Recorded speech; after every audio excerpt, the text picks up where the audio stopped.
Hot seat. Mark Followill this week tipped off his 13th season as the television voice of the Mavericks. Recall that he shifted to television after 4 seasons on the radio call. He's easily the longest tenured play-by-play voice in franchise history. As if that isn't enough, he also works television broadcasts of FC Dallas games and dabbles in international soccer and college football for Fox. What do you make of Dennis Smith Jr.? Followill, he is an extraordinary talent with enormous potential. It's probably a good time to remind everyone he is 19 years old, and there is going to be more than a bump or two in the road along the way. I look forward to enjoying the moments of greatness and being understanding of the mistakes a young player will naturally make.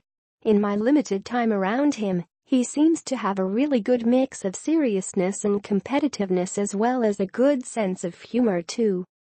Have you started thinking what your call might be when Dirk walks off the court for the final time? Followill, I have not.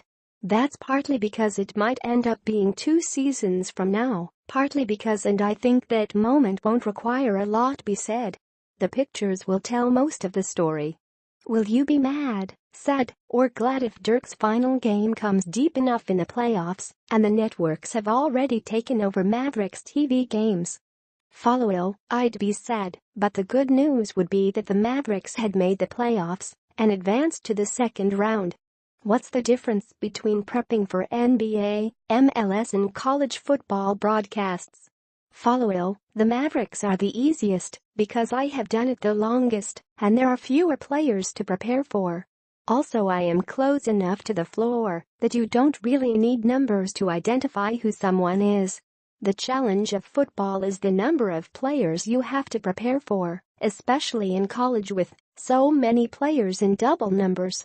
The challenge of soccer is unique names to have to pronounce and there is limited information available on some of these players. And of course in the case of both football and soccer you are a lot farther away from the action. That can make identifying players in particular things on the field difficult. What's the most challenging name you have come up against? Followill, I had the broadcast of the United States-India recently in the Under-17 World Cup. India had a midfielder named Kumantham Ninthingandamitay. He was referred to as Mite for most of the match. Around the horn. Top town for Texas OU ratings was Oklahoma City at 25.0. Tulsa was number 2 at 20.1. Number 3. Austin led all Texas markets at 19.8. Dallas-Fort Worth was a distant number 4 at 9.6. Houston, which had baseball on its mind, delivered a relatively weak 3.0, good for 12th. Mavericks earned a 1.9 rating on Fox Sports Southwest for season opening loss to Atlanta.